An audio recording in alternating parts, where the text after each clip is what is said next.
नमस्कार विद्यार्थी मंडळी, या व्हिडिओमध्ये आपण येणाऱ्या पोलीस भरतीसाठी अतिशय महत्त्वाचे जी के आणि करंट अफेअरचे प्रश्न कव्हर करणार आहोत। जी केचे प्रश्न आपण मागील वर्षीच्या पोलीस भरतीमधून घेतलेले आहेत आणि करंट अफेअरचे प्रश्न आपण डेली बेसिसवर घेतलेले आहेत। चला तर प्रश्नांना सुरुवात करूया। या ठिकाणी प्रश्न पहिला आहे बघा, रक्तातील कोणत्या पेशींना सैनिकी पेशी असं म्हणतात? कोणत्या पेशींना म्हटलं जातं? तर बघा, श्वेत रक्तकणिका, ठीक आहे, पांढऱ्या ज्या काही रक्तपेशी असतात, श्वेत रक्तकणिका यांना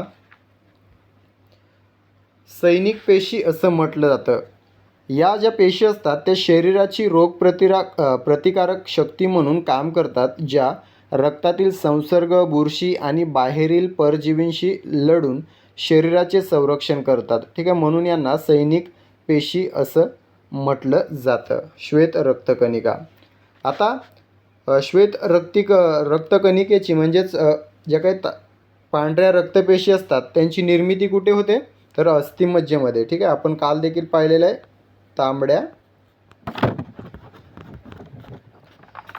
तांबड्या रक्तपेशी आणि पांढऱ्या रक्तपेशी या अस्थिमज्जेमध्ये तयार होतात। या पांढऱ्या रक्तपेशींचं जे आयुर्मान आहे ते काही तास ते 3 दिवसापर्यंत असते साधारणतः।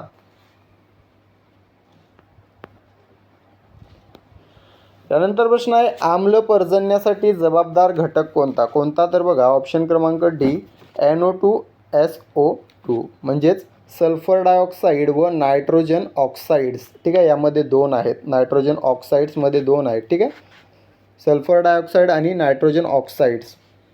जेव्हा हे वायू वातावरणातील बाष्प आणि ऑक्सिजनशी संयोग पावतात तेव्हा त्यांचं रूपांतर अनुक्रमे सल्फ्युरिक आम्ल व नायट्रिक आम्लामध्ये होतं, ठीक आहे।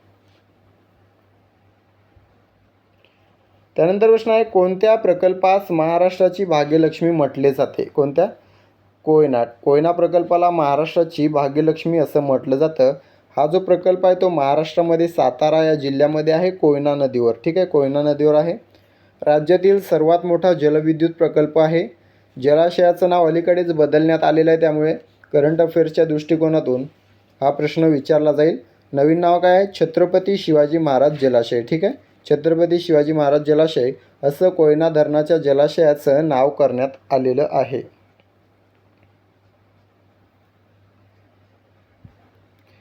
त्यानंतर प्रश्न आहे, रडार यंत्रणेत कोणत्या लहरींचा वापर केला जातो? कोणत्या लहरींचा? रेडिओ। ऑप्शन क्रमांक बी उत्तर असणार आहे रेडिओ। रडार यंत्रणेत रेडिओ लहरींचा वापर केला जातो। रडारचा फुल फॉर्म काय? रेडिओ डिटेक्शन अँड रेंजिंग, ठीक आहे, रेडिओ डिटेक्शन अँड रेंजिंग असा रडारचा फुल फॉर्म आहे।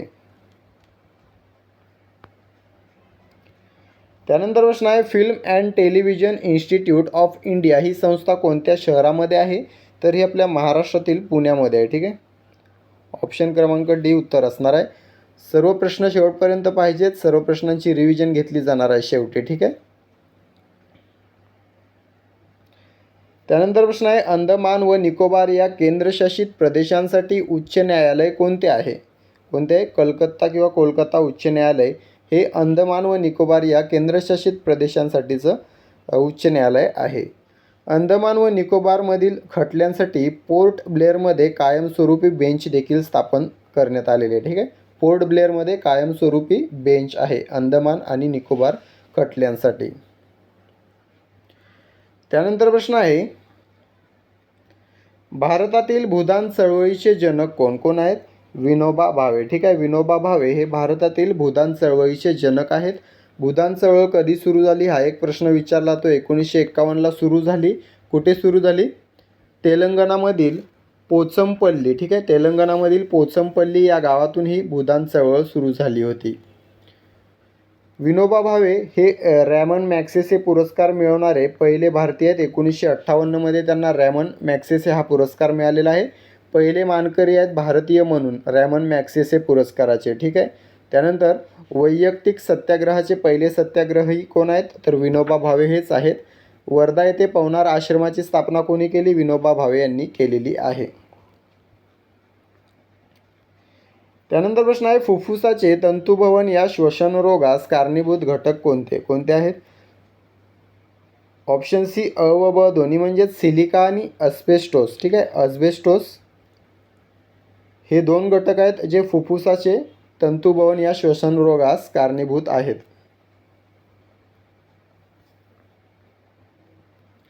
त्यानंतर प्रश्न आहे, खालील पर्यायातील विसंगत पर्याय ओळखा. कोणता आहे? या ठिकाणी पर्याय आहेत बघा, सहारा आफ्रिका, थर भारत, गोबी मंगोलिया, कलहरी अमेरिका. तर या ठिकाणी उत्तर असणार आहे ऑप्शन क्रमांक डी, कलहरी अमेरिका. कारण हे जे कलहरी वाळवंट आहे ते आफ्रिका खंडामध्येच आहे.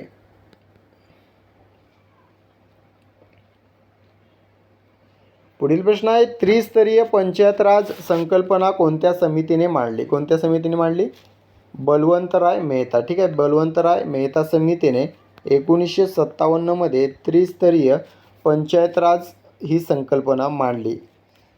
या शिफारशीवरून भारतामध्ये अंमलबजावणी कधी झाली? या शिफारशीची किंवा पंचायत राजची सुरुवात कधी झाली? 2 ऑक्टोबर 1959. ठीक आहे, 2 ऑक्टोबर 1959 रोजी राजस्थानमधील नागौर जिल्ह्यामध्ये पंचायत राजची सुरुवात झाली. ठीक आहे, पंचायत राज स्वीकारणारे पहिले राज्य कोणते? राजस्थान. ठीक आहे, जिल्हा नागौर. प्रश्नांची जर PDF हवी असेल तर टेलिग्राम चॅनल जॉईन करायचं आहे. त्या ठिकाणी आपण PDF प्रोव्हाइड करणार आहोत. टेलिग्राम चॅनलची लिंक आपण डिस्क्रिप्शनमध्ये दिलेली आहे. त्यानंतर प्रश्न आहे, डॉक्टर बाबासाहेब आंबेडकर विमानतळ कोठे आहे? कुठे आहे? नागपूर या ठिकाणी आहे. ठीक आहे, बाबासाहेब आंबेडकर विमानतळ नागपूर या ठिकाणी आहे. त्यानंतर कोणता जिल्हा एकेकाळी सारस नगरी म्हणून ओळखला जात होता? कोणता? गोंदिया. गोंदिया हा जो जिल्हा आहे तो एकेकाळी सारस नगरी म्हणून ओळखला जात होता. राज्यामध्ये सर्वाधिक सारस पक्षी गोंदियामध्ये आढळायचे, त्यामुळे याला सारस नगरी म्हणून ओळखलं जायचं. गोंदिया हा जिल्हा तलावाचा जिल्हा म्हणून देखील ओळखला जातो. त्यानंतर मराठी भाषेला अभिजात दर्जा मिळावा यासाठी शासनाने कोणती समिती नेमली होती?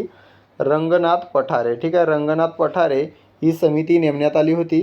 रंगनाथ पठारे हे ज्येष्ठ साहित्यिक आहेत, तर हे त्या समितीचे अध्यक्ष होते बघा. मराठी भाषेला अभिजात भाषेचा दर्जा मिळावा म्हणून ही समिती नेमण्यात आली होती. कधी मिळाला आपल्या मराठी भाषेला अभिजात भाषेचा दर्जा? तर बघा 3 ऑक्टोबर 2024. ठीक आहे, 3 ऑक्टोबर 2024 रोजी आपल्या भाषेला अभिजात भाषेचा दर्जा मिळालेला आहे. सध्या भारतामध्ये एकूण किती अभिजात भाषा आहेत मला कमेंट करून सांगायचं आहे. त्यानंतर प्रश्न आहे, ऑनलाईन बँकिंग इंटरनेट सेवा क्षेत्रातील OTP या शब्दाचा अर्थ काय असतो? तर वन टाईम पासवर्ड. ऑप्शन क्रमांक सी, वन टाईम पासवर्ड हे उत्तर असणार आहे. पुढील प्रश्न आहे, ध्वनीच्या कोणत्या तत्वावर सोनार तंत्रज्ञान चालते? कोणत्या तत्वावर चालते? प्रतिध्वनी. ठीक आहे, प्रतिध्वनी याला आपण परावर्तन म्हणतो. त्यानंतर इको देखील म्हणतो, इको. ठीक आहे, तिन्ही ऑप्शन लक्षात ठेवा, इको, परावर्तन, प्रतिध्वनी. आता सोनार म्हणजे सोनारचा फुल फॉर्म आपल्याला लक्षात ठेवायचा आहे, साऊंड नॅव्हिगेशन अँड रेंजिंग. ठीक आहे, साऊंड नॅव्हिगेशन अँड रेंजिंग. सोनार यंत्रणेमध्ये 2 भाग असतात, एक प्रक्षेपक आणि दुसरा ग्राही. प्रक्षेपक जहाजातून पाण्याच्या खाली अल्ट्रासोनिक ध्वनी लहरी सोडतो. या लहरी प्रवास करत समुद्राच्या तळाशी किंवा एखाद्या वस्तूशी जाऊन धडकतात व परावर्तित होतात. या परावर्तित लहरी जहाजावरील ग्राहीद्वारे पुन्हा पकडल्या जातात व ध्वनी लहरी सोडल्याचा वेळ आणि त्या परत येण्याचा वेळ यावरून वस्तूचं अंतर काढलं जातं. ठीक आहे, अशा प्रकारे अंतर मोजलं जातं समुद्रामध्ये सोनार तंत्रज्ञान वापरून. त्यानंतर प्रश्न आहे, स्वतंत्र भारताचे पहिले शिक्षण मंत्री कोण होते? कोण होते पहिले शिक्षण मंत्री? मौलाना अबुल कलाम आझाद. ठीक आहे, मौलाना अबुल कलाम आझाद हे पहिले शिक्षण मंत्री होते. डॉक्टर राजेंद्र प्रसाद हे पहिले राष्ट्रपती होते. सरदार वल्लभभाई पटेल हे स्वतंत्र भारताचे पहिले गृहमंत्री होते. डॉक्टर बाबासाहेब आंबेडकर हे स्वतंत्र भारताचे पहिले कायदेमंत्री होते. ठीक आहे. त्यानंतर प्रश्न आहे, इंडिया AI इम्पॅक्ट समिटमधील सर्वात तरुण मुख्य वक्ता कोण ठरला? रणवीर सिंग सचदेवा. ठीक आहे, रणवीर सिंग सचदेवा हा इंडिया AI इम्पॅक्ट समिटमधील सर्वात तरुण मुख्य वक्ता ठरलेला आहे. त्यानंतर 16वा वज्रप्रहार युद्ध सराव 2026 कोणत्या देशादरम्यान आयोजित करण्यात आला आहे? तर भारत आणि अमेरिका. ऑप्शन क्रमांक बी उत्तर असणार आहे. भारत आणि अमेरिकेदरम्यान वज्रप्रहार युद्ध सराव 2026 आयोजित करण्यात आला. पुढील प्रश्न आहे, मुख्यमंत्री देवेंद्र फडणवीस कोणत्या दिवशी राज्याचा अर्थसंकल्प मांडणार आहेत? कधी मांडणार आहेत? 6 मार्च 2026ला मुख्यमंत्री देवेंद्र फडणवीस हे राज्याचा अर्थसंकल्प मांडणार आहेत. पुढील प्रश्न आहे, नीती आयोगाच्या CEO पदाचा अतिरिक्त कार्यभार कोणावर सोपवण्यात आलेला आहे? निधी छिब्बर. ठीक आहे, निधी छिब्बर यांच्यावर नीती आयोगाच्या CEO पदाचा अतिरिक्त कार्यभार सोपवण्यात आलेला आहे. पुढील प्रश्न आहे, ऑस्ट्रेलियन प्रदेशात H5N1 इन्फ्लुएन्झाची लागण झालेली पहिली पक्षी प्रजाती कोणती? कोणती आहे? Gentoo penguin. ठीक आहे, जेंटू पेंग्विन ही H5N1 इन्फ्लुएन्झाची लागण झालेली पहिली पक्षी प्रजात आहे. त्यानंतर केंद्रीय उत्पादन शुल्क दिवस कोणत्या दिवशी साजरा करण्यात आला? कोणत्या दिवशी साजरा करण्यात आला? 24 फेब्रुवारी. ठीक आहे, 24 फेब्रुवारीला केंद्रीय उत्पादन शुल्क दिवस साजरा करण्यात आला. पुढील प्रश्न, Atal Bihari Vajpayee the internal statesman या पुस्तकाचे प्रकाशक कोण आहेत? योग्य उत्तर आहे विजय गोयल. ऑप्शन क्रमांक ए विजय गोयल हे Atal Bihari Vajpayee the internal statesman या पुस्तकाचे प्रकाशक आहेत. त्यानंतर प्रश्न आहे, केरळ राज्याच्या कोणत्या नावाच्या प्रस्तावाला केंद्र सरकारने मंजुरी दिलेली आहे? केरळम. ठीक आहे, ऑप्शन क्रमांक सी केरळम या नावाला केंद्र सरकारने मंजुरी दिलेली आहे. केरळचं नवीन नाव असणार आहे केरळम. मल्याळम ही केरळची भाषा आहे. ठीक आहे, तर अशा प्रकारे आपण 24 प्रश्न या ठिकाणी कव्हर केलेले आहेत महत्त्वाचे, ज्यामधून तुमचे 50+ प्रश्न आपण या ठिकाणी कव्हर करून घेतलेले आहेत महत्त्वाचे फॅक्ट पकडून. ठीक आहे, आता या सर्व प्रश्नांची आपण रिव्हिजन घेणार आहोत. ही रिव्हिजन म्हणजे तुमची या व्हिडिओवरील परीक्षा असणार आहे, जी पूर्ण करून तुम्हाला शेवटी किती गुण मिळाले ते कमेंट करून सांगायचं आहे. जास्त वेळ न घेता लगेचच रिव्हिजन सुरू करूया. प्रश्न पहिला आहे बघा, रक्तातील कोणत्या पेशींना सैनिकी पेशी म्हणतात? योग्य उत्तर आहे ऑप्शन क्रमांक ए श्वेत रक्तकणिका. पुढील प्रश्न आहे, आम्ल पर्जन्यासाठी जबाबदार घटक कोणता? योग्य उत्तर ऑप्शन क्रमांक डी NO2SO2. त्यानंतर प्रश्न आहे, कोणत्या प्रकल्पास महाराष्ट्राची भाग्यलक्ष्मी म्हटले जाते? योग्य उत्तर आहे ऑप्शन क्रमांक डी कोयना. त्यानंतर प्रश्न आहे, रडार यंत्रणेत कोणत्या लहरींचा वापर केला जातो? योग्य उत्तर आहे ऑप्शन क्रमांक बी रेडिओ. त्यानंतर प्रश्न आहे, film and television institute of India ही संस्था कोणत्या शहरात आहे? योग्य उत्तर आहे ऑप्शन क्रमांक डी पुणे. त्यानंतर प्रश्न, अंदमान व निकोबार या केंद्रशासित प्रदेशांसाठी उच्च न्यायालय कोणते आहे? योग्य उत्तर आहे ऑप्शन क्रमांक ए कोलकाता.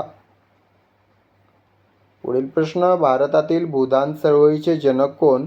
योग्य उत्तर आहे ऑप्शन क्रमांक सी विनोबा भावे. पुढील प्रश्न, फुफ्फुसाचे तंतुभवन या श्वसनरोगास कारणीभूत घटक कोणता? योग्य उत्तर आहे ऑप्शन क्रमांक सी अ व ब दोन्ही. पुढील प्रश्न आहे, खालील पर्यायातील विसंगत पर्याय ओळखा. योग्य उत्तर ऑप्शन क्रमांक डी कलहरी अमेरिका. पुढील प्रश्न आहे, त्रिस्तरीय पंचायत राजची संकल्पना कोणत्या समितीने मांडली? योग्य उत्तर ऑप्शन क्रमांक डी बलवंतराय मेहता समिती. त्यानंतर डॉक्टर बाबासाहेब आंबेडकर विमानतळ कोठे आहे? योग्य उत्तर आहे ऑप्शन क्रमांक डी नागपूर. पुढील प्रश्न आहे, कोणता जिल्हा एकेकाळी सारसनगरी म्हणून ओळखला जात होता? योग्य उत्तर आहे ऑप्शन क्रमांक डी गोंदिया. त्यानंतर प्रश्न आहे, मराठी भाषेला अभिजात दर्जा मिळावा यासाठी शासनाने कोणती समिती नेमली होती? योग्य उत्तर आहे ऑप्शन क्रमांक ए रंगनाथ पठारे. पुढील प्रश्न, ऑनलाईन बँकिंग इंटरनेट सेवा क्षेत्रातील OTP या शब्दाचा अर्थ काय असतो? योग्य उत्तर आहे ऑप्शन क्रमांक सी, वन टाइम पासवर्ड. त्यानंतर प्रश्न आहे, ध्वनीच्या कोणत्या तत्वावर सोनार तंत्रज्ञान चालते? योग्य उत्तर आहे ऑप्शन क्रमांक बी, प्रतिध्वनी. त्यानंतरचा प्रश्न आहे, स्वतंत्र भारताचे पहिले शिक्षण मंत्री कोण होते? योग्य उत्तर आहे ऑप्शन क्रमांक डी, मौलाना अबुल कलाम आझाद.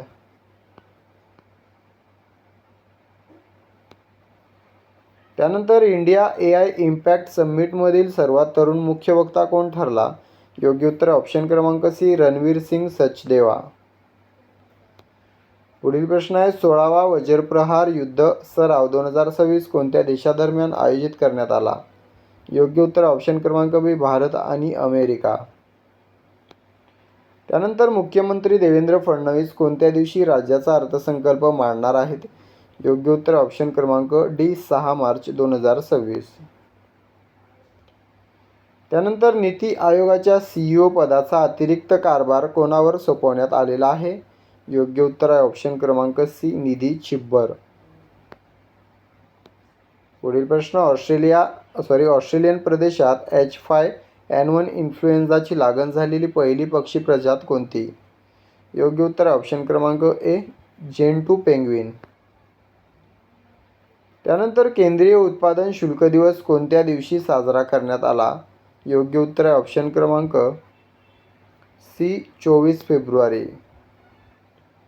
त्यानंतर Atal Bihari Vajpayee the internal statesman या पुस्तकाचे प्रकाशक कोण आहेत? योग्य उत्तर आहे ऑप्शन क्रमांक ए, विजय गोयल. त्यानंतर केरळ राज्याच्या कोणत्या नावाच्या प्रस्तावाला केंद्र सरकारची मंजुरी मिळालेली आहे? योग्य उत्तर आहे ऑप्शन क्रमांक सी, केरळम.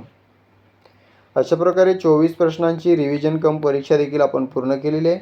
या 24 प्रश्नांच्या परीक्षेमध्ये तुम्हाला किती गुण मिळालेले आहेत कमेंट करून सांगायचं आहे. व्हिडिओ आवडला असेल तर व्हिडिओला लाईक करायचं आहे, चॅनलला सबस्क्राईब करायचं आहे, व्हिडिओला मित्रांशी शेअर करायचं आहे. प्रश्नांची PDF तुम्हाला टेलिग्रामवर मिळेल.